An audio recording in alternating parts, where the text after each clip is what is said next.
I'm Maya Hayaka. Money Daily starts right now. Ghana's Monetary Policy Committee is set to host an emergency meeting Wednesday after the nation's currency dipped to a record low on Monday.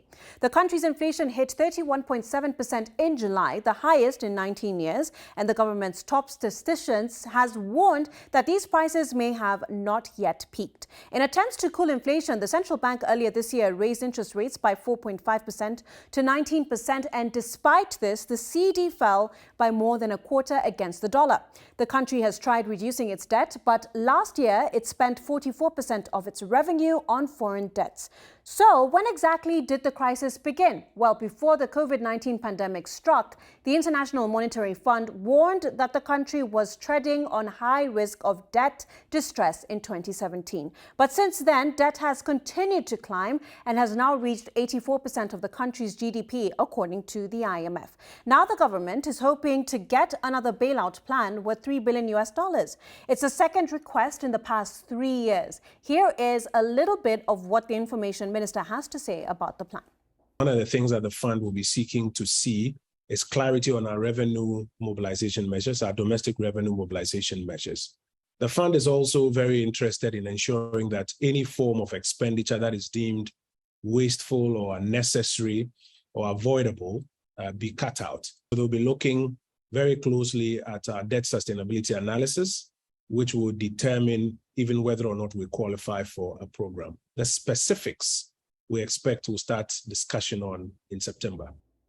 And with agencies such as Fitch, Moody's and Standard & Poor's having downgraded the country's credit rating recently, Ghana finds itself in a financial fix where any international borrowing would attract very high interest rates. I asked Richmond Kwame Frimpong, investment advisory consultant, what financing options the Ghanaian government has at the moment.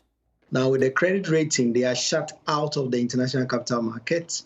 The bilateral borrowing will not work because Ghana is a lower middle income economy, and the government literally is driving a policy of no aid. And so that is also shut. So externally, we don't have any option. Internally, the options are the local capital markets. They can do the Government of Ghana bonds, and that is becoming expensive and unsustainable.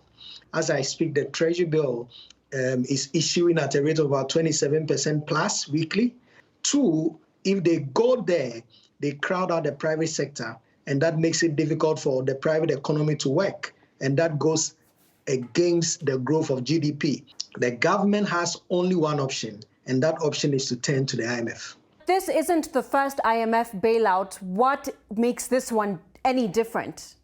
The difference this time is that whatever policy remedy we pick up whilst the fund is in town, we shouldn't stop it. We should dock the economy at the IMF so that even if we finish a program, the policies we say we are going to implement to ramp up revenue, to reduce expenditure, to cut down on unnecessary wage bills, particularly in the government agency sector, and a number of things that will help macroeconomic stability should not stop. They should continue even when we are out of a program. That is the only difference we can make.